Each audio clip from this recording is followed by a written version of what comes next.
Fala pessoal, aqui quem fala é o Vini do Animes React. Voltando aí com os resumos da Light Novel do Tensei Shitara Slime. Desta vez vamos estar vendo o volume 9 aí, né? O Festival da Fundação finalmente começa no canal Drake Otaku. Vamos ver aí, né? Como que vai estar. Putz, cara, eu tava ansioso pra continuar vendo. Sempre fica naquela pegueira, né? Puta, que vai acontecer agora? Quem que vai aparecer? O que tá acontecendo? Porque, gente, até esperar no anime, no mangá, vai demorar tanto tempo. Lançou um mangá por mês, o anime vai saber lá quando vai voltar. Esse ano aqui tem o filme, mas e depois? Então é complicado, cara, complicado. Mas vamos lá, né? Vamos ver como que tá o resumo da Light Novel do volume 9. Tô empolgadíssimo, cara. Vamos lá.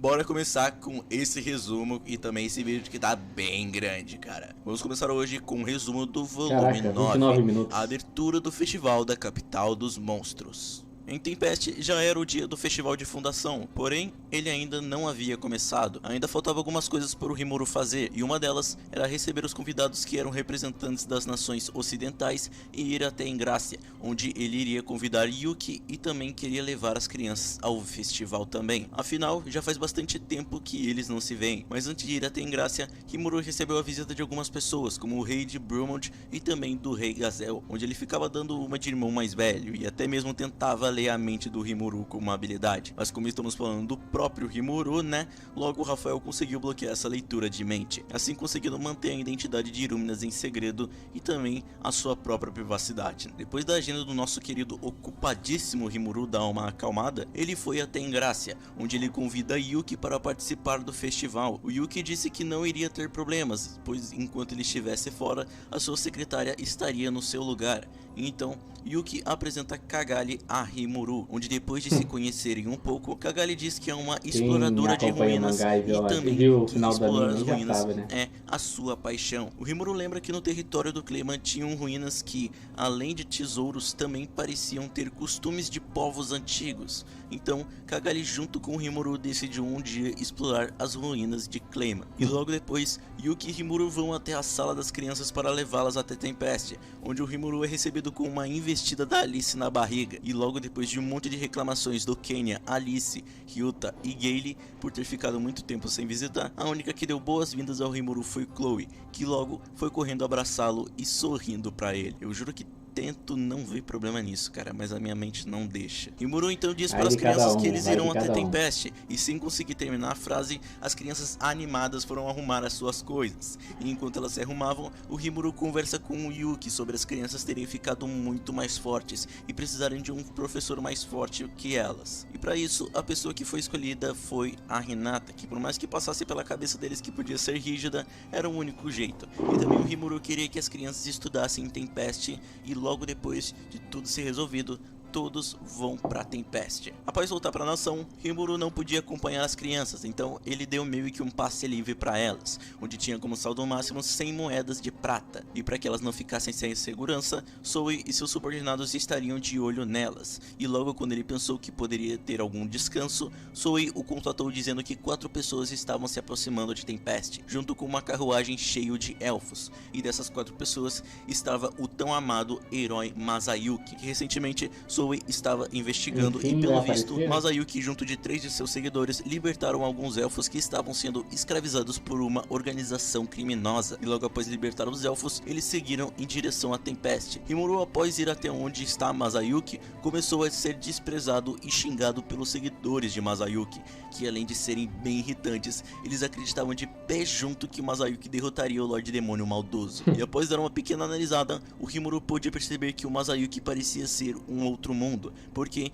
ele estava exalando algum tipo de aura que se chamava ato heróico, e diferente dos seus seguidores, ele não parecia muito confortável com aquela situação, o que fez o Rimuru pensar que talvez seja algum mal entendido ou outra coisa. E antes que tudo piorasse, Rimuru diz que até Masayuki não vencer o torneio marcial, eles não irão lutar, e enquanto o torneio não acontecia, eles estariam aproveitando o festival. E assim, um de vários problemas ou contratempos foi resolvido. Depois de resolver o problema com Masayuki, Yomo, que havia se tornado o rei de Farmos, junto com Miura, que se tornou sua esposa, e Grúcius também estavam participando do festival, junto de Gazel e muitas outras pessoas. Para já começar bem e dar uma boa impressão, começou com um banquete, onde um dos primeiros pratos eram pratos de comida japonesa, como o sushi, e o cozinheiro era nada mais e nada menos do que o Hakuro, que parece que também desenvolveu um pouco de habilidades culinárias. Porém, acabou ocorrendo um imprevisto. Rimuru acabou recebendo uma visita um tanto quanto inesperada. Esse convidado era Eumésia, que segundo Gazel, só pelo fato de sair do seu próprio país, seria mais que natural ter uma comoção. E além de ser alguém mais forte que Gazel, era alguém com muita influência a ponto de nem mesmo Gazel poder levantar a cabeça. E depois de a atenção ser direcionada a Eumésia, havia chegado mais convidados ainda. E esses convidados eram Millen e seus 2 seguidores, Carion, Frey e suas 2 subordinadas, Albis, Sofia e também Fóbio. E depois que chegaram todos os convidados, teve um enorme banquete, onde no final do dia, alguns subordinados do Rimuru estavam cansados, e assim se encerrou o último dia de preparação do festival. No dia seguinte, Rimuru iria dar um discurso para começar o festival, e logo depois de dar esse discurso, ele encontrou as crianças, que estavam impressionadas por ele se tornar o rei de uma nação. E enquanto ele era elogiado e abraçado por Chloe e Alice, o Rimuru estava pensando em alguém que pudesse cuidar das crianças, pois todos os seus subordinados estariam ocupados durante o festival, até que Hinata acaba chegando, se voluntariando para cuidar delas, e essa era uma ótima ideia. Afinal, assim como as crianças eram alunas de Shizu, Hinata também era, o que fazia dela meio que a irmã mais velha deles. Assim, deixando as crianças sob os cuidados de Hinata, a primeira coisa que iria ter no festival seria um concerto, onde vários monstros junto de Shuna e Shion tocaram música clássica e música de anime. Sim, além de monstros estarem tocando instrumentos, ainda estavam tocando músicas clássicas e música de anime. O Rimuru, que estava curtindo a música melancólica que estava tendo, ficou morrendo de vergonha quando começaram a tocar música de anime. Deve, nossa, e o que piorou ainda foi o Yuki ele ter percebido a música. E sinceramente, eu acho que eu teria a mesma reação. A plateia inteira, incluindo a Aruminas, que meio que chegou sem ser percebida, adorou aquele musical. E logo ela queria conversar com o Rimuru, onde ela viu que apenas pacto de não agressão não seria o suficiente. Vendo como a cidade era bem desenvolvida e parecia ter cultura, Uruminas propôs que ela e Rimuru fizessem um intercâmbio, onde eles trocariam alguns músicos e também pesquisadores, e em troca ela ensinaria uma habilidade a Rimuru, que se chama Segredo Supremo de Fé e Graça, que, para simplificar, é uma habilidade que permite que seus crentes carreguem parte de sua força. Ou seja, com essa habilidade, os subordinados de Rimuru poderiam começar a usar magia sagrada em nome dele, como se ele fosse um tipo de um deus. E logo depois, Ruminas disse para Rimuru ter cuidado com aqueles 2, pois certos convidados estavam emitindo uma certa aura desagradável. E assim, depois de um novo acordo, o primeiro dia do festival havia se encerrado. Na sala de conferência surgiu um problema um tanto grande. Tempest estava pagando alguns comerciantes sob o comando dos aliados do Conselho Estadual, já que no futuro eles queriam fazer parte do Conselho do Oeste, e de primeira não parecia ser um problema o pagamento, pois além das 1.500 estrelas que Diablo conseguiu, ainda tinha os tesouros do Clayman, então ninguém estava muito preocupado. Porém, os tesouros do Clayman não foram aceitos como moedas, e isso acabou colocando o Rimuru em uma situação complicada. Segundo Shion, parece que eles estão querendo acabar com a reputação de Tempest, e eles não tinham moedas de ouro o suficiente para poder pagar, e caso eles fizessem um passo em falso, poderiam tirar vantagem disso no futuro. Então, com apenas 2 dias restantes, enquanto o festival acontecia, todos fariam o máximo para conseguir recolher moedas de ouro e conseguir pagar. E acredite, esses comerciantes cometeram um erro. Começando o segundo dia do festival, iria começar o tão esperado torneio marcial, onde teve alguns desafios para os participantes, que foram muitos, onde no final sobrou apenas 8, e todos esses participantes foram apresentados por Souka, que estava encarregada de ser a narradora, onde até o próprio Rimuru percebeu que parecia que ela estava gostando bastante do papel dela. Desses 8 participantes estava o tão misterioso herói escolhido Masayuki, que não fez absolutamente nada para chegar até lá, pois os seus companheiros estavam participando, e o único que foi até o final junto de Masayuki foi Jinrai, que logo disse que daria a vitória ao Masayuki. O terceiro competidor era um homem chamado Kai, que tinha como título Esplendoroso Lutador de Espadas, que pra variar era só mais um cara arrogante que achava que podia derrotar até mesmo um Lorde Demônio. O quarto e o quinto competidor eram Gozer e Mezer, que decidiram competir, dizendo que quem ganhasse o torneio iria se tornar o chefe do 50º andar. O sexto participante era um homem vestido com uma máscara de leão, que por mais que pareça misterioso de primeira, Rimuru acabou percebendo na hora. Aquele cara com máscara era na verdade o Carrion, que parece que foi enviado secretamente por Melim para participar do torneio, e até mesmo recebeu uma mensagem para de jeito nenhum revelar a sua identidade. E já os últimos dois participantes eram Gobta e Geld, que eram competidores especiais. Mas depois de apresentar os competidores, foi decidido as rodadas. A primeira rodada seria o Gozer versus o Mezer, a segunda rodada seria o Masayuki versus o Jirai, a terceira rodada seria o Kai versus o Gobta, e a quarta rodada seria o Geld versus Máscara de Leão. Rimuru logo viu que as rodadas pareciam estar a favor de Masayuki, já que ele estava a fim de ver o real poder dele, caso eles fossem lutar, o que Masayuki não queria nem um pouco. Mas enfim, depois de serem decididas as rodadas, a primeira rodada sendo Gozer vs Mezer finalmente havia começado. A luta entre Gozer e Mezer foi realmente muito brutal, cara. Durante a luta, o Mezer sacrificou o seu braço esquerdo para conseguir uma abertura em Gozer, e também teve o seu peito perfurado por uma lança várias vezes, mas para contra-atacar, ele usou a habilidade Chifre do Trovão, onde acabou arrancando o olho direito e o braço de Mezer. E por mais que pareça que eles estão exagerando para um torneio, cara, eles estão completamente cientes que desde a sua nomeação,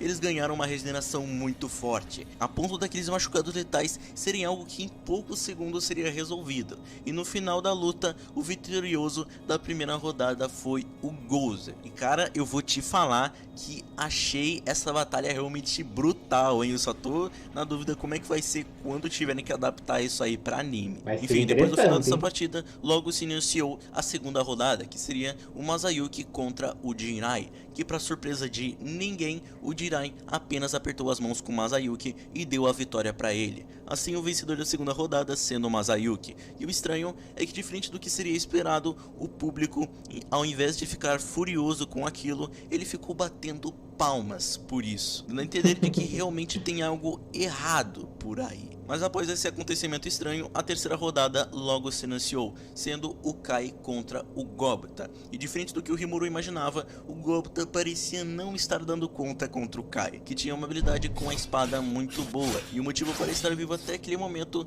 era por causa da sua armadura. E vendo que o Gobta parecia quase estar perdido, o Rimuru deu um incentivo a ele, dizendo que daria uma vara de pesca especial, e após esse incentivo, o Gobta decidiu levar a sério a batalha, e assim ele usou um invocar, onde o lobo que saiu da sombra de Gobta foi o Uranga, que logo acabou com o Kai em instantes. Por mais que isso parecesse trapaça, os feitiços de invocação estavam dentro das regras. É uma invocação, então, né? Não foi considerado uma trapaça. E assim, o vitorioso da terceira rodada foi o Gobta. Daria pra dizer que foi uma trapaça? Não sei dizer mais ou menos. Após essa vitória um pouco duvidosa, logo começou a quarta rodada, que seria o Geld contra o tal Máscara de Leão. Essa era a rodada que o Rimuru estava curioso para saber como seria, já que Geld ficou muito mais forte depois que o Rimuru evoluiu para Lorde Demônio, e o Carrion, ele precisava se manter, né? Então o resultado estava difícil de imaginar. Logo depois de pensar isso, a partida então se iniciou. O Geld e o Máscara de Leão começaram com um choque de punhos, onde teve uma onda de choque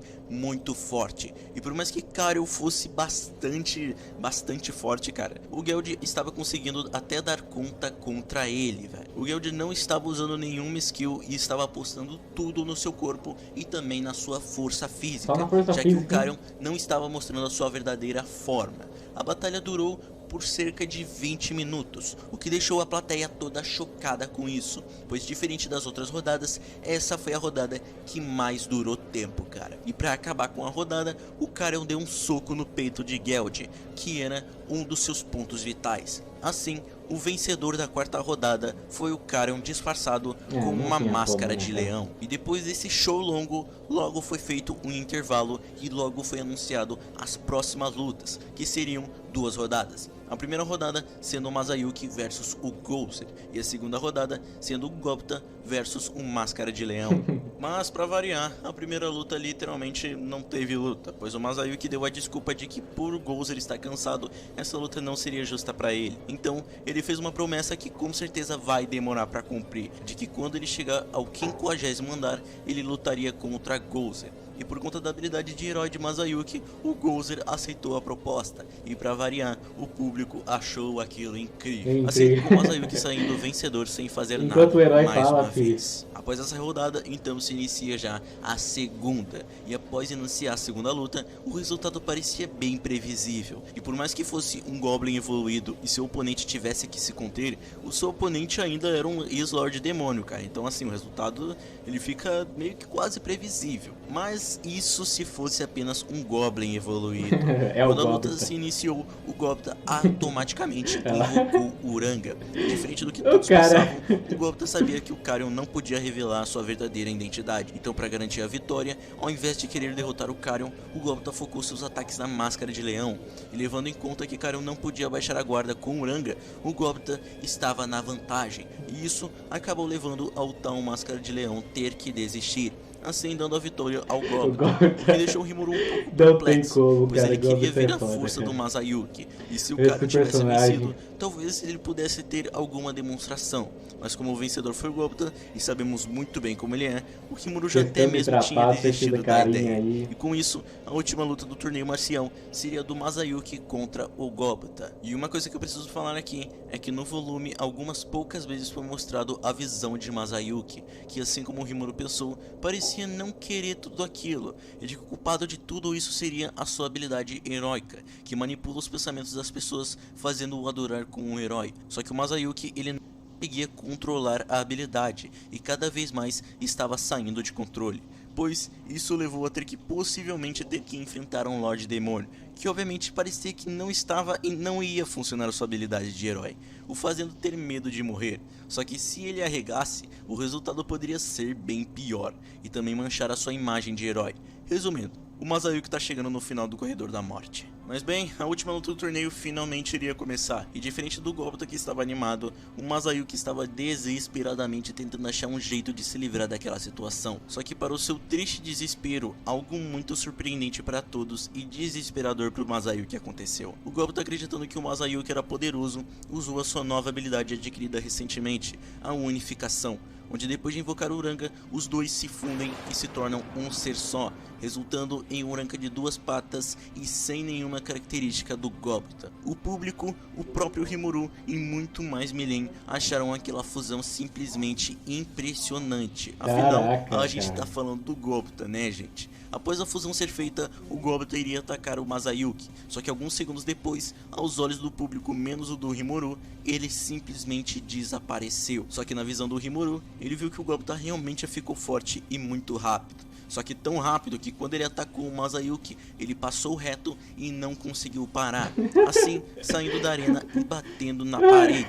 E por conta do choque, ele desmaiou, assim praticamente se derrotando. Bem, o vencedor da partida iria ser decidido, que no caso seria o Masayuki. Só que desesperado para não ter que enfrentar o Rimuru, ele logo pegou o microfone e disse que a vitória deveria ir para o Gobta, pois nem mesmo ele conseguiu ver e prever aqueles movimentos. Então, depois com a influência da habilidade do Masayuki, o público acreditou que ele não queria se dar ao trabalho de ganhar o torneio, e também que queria fazer uma amizade com o Rimuru. Então o vencedor do torneio decidido foi o Gobta, que logo depois iria se ferrar bastante, pois a Milen, que tinha ficado animada com aquela transformação, ficou simplesmente furiosa ao ver o jeito que o Gobta perdeu. Ela decidiu treiná-lo junto de Iranga, mas obviamente, sabendo que qualquer momento eles poderiam morrer, ela decidiu treiná-los no labirinto. Assim, mesmo se eles morressem, eles iriam reviver. Basicamente, os dois iriam passar pelo inferno. Depois do torneio marcial ser concluído com esse resultado quanto estranho, duvidoso, Vocês entenderam. O Rimuru, que estava investigando para saber da força do Masayuki, decidiu chamá-lo para uma refeição, onde, desconfortável de começo, se sentiu mais calmo após provar a comida. Depois de comer, o Rimuru revelou tudo sobre ele ser um reencarnado e queria saber da situação de Masayuki, que logo diz que foi invocado para esse mundo, mas diferente de Shizu e os outros invocados, Masayuki não encontrou o seu invocador, já que ele tinha aparecido no meio de uma cidade, e logo ele percebeu que tinha a sua habilidade de herói, e aos poucos ele foi se tornando o famoso herói. Só que, como o Rimuru pôde ver, foi saindo do controle, e ele acabou terminando nessa situação que ele tá agora. E após provar a comida e ver que tinha mangás em Tempest, o Masayuki decidiu se tornar subordinado do Rimuru, sem se importar com o que aquilo iria trazer para sua imagem. E então, no trabalho como subordinado, o Rimuru queria que Masayuki participasse da abertura do labirinto, pois usando como vantagem a habilidade dele, isso poderia trazer algum resultado positivo ao labirinto. E com isso, o Rimuru conseguiu mais um subordinado e mais um dia do festival foi completo. Na noite, foi feita mais uma reunião, onde aos poucos estavam juntando todas as malditas moedas de ouro para pagar os mercadores, fazendo algumas trocas com um gazelle, e também tirando dinheiro do próprio bolso. Foram reunidas muitas moedas de ouro, mas ainda não era o suficiente. E um detalhe que eu preciso dizer é que eu reli várias vezes o volume, e não foi dito em nenhuma vez a quantidade de moedas de ouro que tinha que ser pago.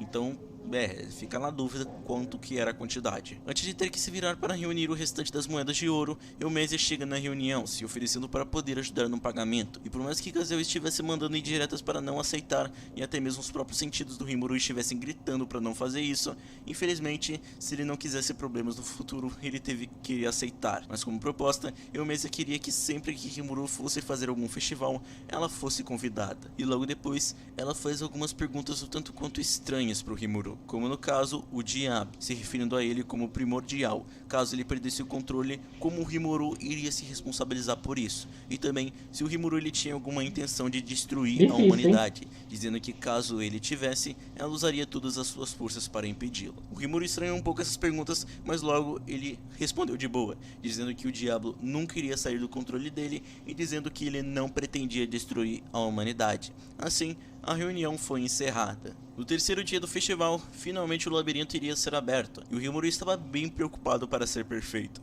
Afinal, ele deixou o labirinto por 2 dias nas mãos da Ramires, o Veldora e a Meilin. 2 dias é o suficiente para esses três fazerem algo que pode destruir tudo. E depois da Souka anunciar a abertura do labirinto e explicar as regras com todas as letras possíveis, 4 equipes iriam explorar o labirinto. A primeira equipe seria o grupo do Masayuki. A segunda equipe é uma equipe de 6 pessoas que, para variar, estavam desprezando o labirinto e dizendo que o torneio foi planejado. A terceira equipe seria o grupo de Ellen, que estava há muito tempo sem fazer aventuras e tinha uma carta na manga. E a quarta equipe era só de uma pessoa, que era o Kai, que também, para variar, acha que foi pego em alguma armadilha no torneio e ainda estava se achando superior. Para conseguir mostrar ao público os competidores, algumas dríades iriam acompanhá-los. E só para avisar, tirando o grupo do Masayuki, que depende mais de sorte mesmo, as dríades pareciam mais fortes que os competidores. Enfim, depois de todos os competidores serem apresentados, a exploração ao labirinto iria durar cerca de 3 horas. E assim finalmente começou, que para a felicidade de Rimuru deu quase totalmente certo. Por que eu digo isso? Porque um dos imprevistos que teve foram as armadilhas que levavam ao próximo andar. Sim, armadilhas que levam ao próximo andar. Isso deveria se chamar de atalho e não armadilha. E tudo isso foi feito pela Ramires, que, para piorar, o grupo da Ellen estava evitando muito bem as armadilhas. Bem, até demais, vamos dizer. Isso porque alguns dias antes o grupo de Ellen chantageou a Ramires com bolos. E em troca, eles receberiam um mapa mostrando onde estaria cada armadilha. E vou te falar que junto do Rimuru, a minha cabeça também começou a doer na hora. Tirando esses imprevistos, um grupo estava aparecendo cego em tiroteio no labirinto. O Kai estava passando com uma velocidade muito alta, passando pelo labirinto. O grupo de Ellen estava avançando no seu tempo. E Masayuki foi o grupo que estava avançando mais rápido. Eles chegaram até mesmo a chegar no 10º andar e enfrentaram uma aranha gigante, que logo foi derrotada facilmente com 15 minutos faltando. Ellen e Masayuki haviam usado o apito de retorno para voltar ao início, assim sobrando apenas Kai e o outro grupo de 6 pessoas. O Kai, que tinha chegado no 10º andar,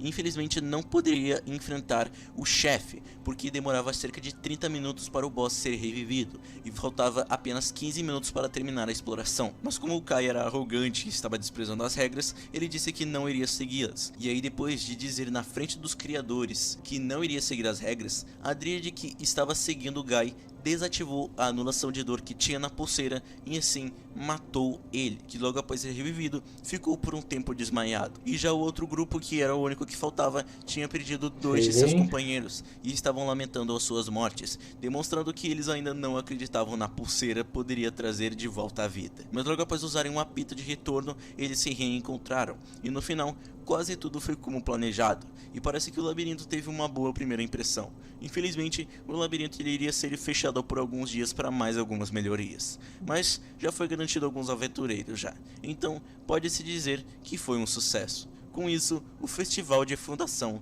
foi concluído. No dia seguinte, os comerciantes que haviam solicitado a quantia enorme de moedas haviam chegado em Tempest, e entre eles estava um comerciante chamado Muse, que tinha como um plano secreto, entre aspas, colocar uma coleira na nação, acreditando que não conseguiram as moedas de ouro a tempo. O Muse já estava cantando vitória, mas o Rimuru é um Rimuru, né, minha gente? Ele entregou todas as moedas para todos os comerciantes, fazendo com que o Muse, por mais que estivesse em choque, ficasse maravilhado com quanto de dinheiro ele conseguiu. E assim, com o pagamento feito, o Muse acreditava que ele e os outros comerciantes poderiam começar a fazer contratos com Tempest e até mesmo morar lá, já que o nível de evolução da nação estava acima de qualquer outra. Só que, para sua surpresa, Rimuru já estava ligado em todos os esquemas de Muse e dizia que depois do pagamento todos os laços serão cortados e de que eles estarão proibidos de pisar em Tempest. Afinal, por causa dos comerciantes não confiarem nos monstros, eles não aceitaram os tesouros do Clayman, e mesmo que o Mjolnir se ajoelhasse e se humilhasse, eles não aceitaram. Então, não havia motivos para negociar com pessoas que não confiam. Os comerciantes começaram a protestar contra isso, mas logo Diablo, Xion e Benimaru começaram a ficar furiosos, o que fez com que todos os comerciantes calassem a boca e saíssem com o rabo entre as pernas. Assim como mais pessoas que tentaram se meter e se opor com Tempest foram humilhados e também derrotados. Depois de chutar a bunda de mais alguns arrogantes, foi iniciado uma reunião com alguns representantes de alguns países, como Gazel, Fuzi, Eumésia, Yomo e Miura. A maior parte da conversa foi sobre falar sobre o festival e também fazer algumas negociações. Uma delas foi Eumésia enviar alguns subordinados para ajudar o Rimuru no projeto do trem mágico. Sim, esse corno já consegue criar equipamentos que podem funcionar como câmeras. Tem um labirinto que vai trazer dinheiro a full pra ele, é um Lorde Demônio, tem comidas do seu mundo antigo, tem contratos com nações que não é qualquer um que conseguiria, tem uma tecnologia que nenhuma nação tem e ainda quer criar um trem. Sabe o que falta nesse arrombado, velho? Humildade. Porque ele tá fazendo todas as outras nações comerem poeira em termos de evolução. Sério, eu chego a ficar puta às vezes. E bem, pra finalmente terminar o volume, depois da reunião, o Rimuru está com uma suspeita de quem pode ser que o dedurou para Hinata e estava conectado com Clayman. Essa pessoa era o Yuki, que durante algumas investigações, Shuna descobriu que os mercadores orientais ao qual Clayman entrou em contato foram as mesmas pessoas que deduraram o Rimuru, descobrindo que esses mercadores eram os palhaços disfarçados. E na reunião, o Rimuru conseguiu a informação de que o Yuki estaria relacionado aos mercadores orientais, assim fazendo dele o único suspeito. Infelizmente, eles não tinham provas suficientes e não poderiam simplesmente matar o Yuki, afinal ele era alguém importante. Assim, o único jeito seria esperar o seu próximo movimento e também procurar por mais provas.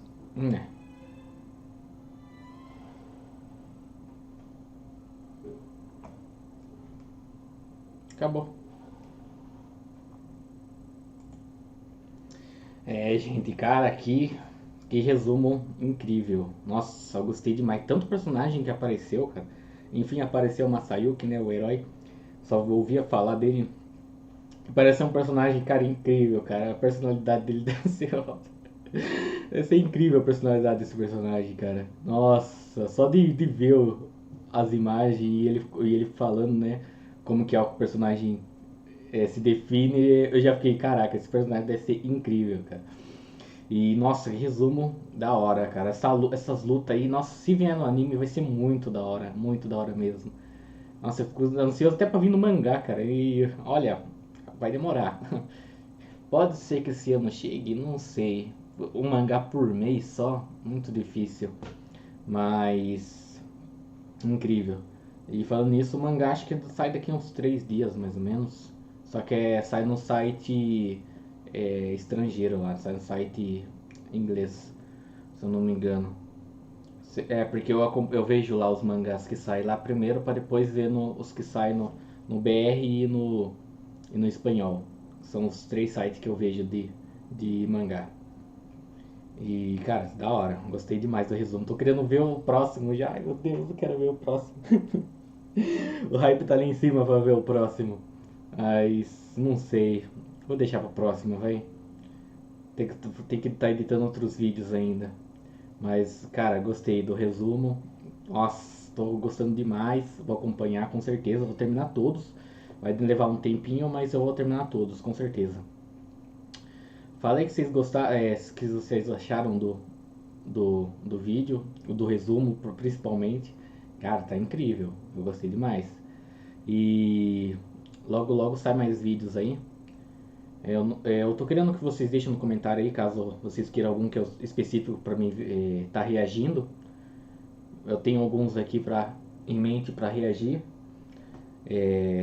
E caso vocês queiram, só deixar nos comentários aí, eu vejo. Também eu tô pensando em começar a trazer vídeos de mangá. Tá reagindo a capítulos específicos do mangá, algum mangá específico que vocês queiram que eu veja. No caso, se vocês quiserem, eu posso trazer quando lançar o do Tensei Star Slime, tanto no inglês. Claro, se vir no inglês lá eu não vou conseguir ler, eu não entendo. Mas só pra vocês verem, caso vocês queiram, ou quando sair no BR ou no espanhol eu posso trazer também. De outros também, tipo One Piece, Black Clover. Caso vocês queiram algum desses mangá aí, pra mim eu acompanhar, eu acompanho. No caso, eu já acompanho os mangá, tá? No caso, seria os capítulos lançados a partir de agora. Tipo, eu quis lançar a partir da manhã pra frente e eu acompanho, entendeu? Porque eu já acompanhei, eu já tô acompanhando esses mangás já. Acompanho muitos mangá. Aí, caso vocês queiram, é só deixar nos comentários aí. Caso vocês quiserem que eu passe o site que eu acompanho, eu passo também. Só deixar nos comentários que eu leio aí e passo pra vocês, tá bom? Valeu por ter acompanhado até aqui. Gostou? Só compartilhar. Dá o curso aí que vai ajudar demais. E falou, até a próxima. Fui.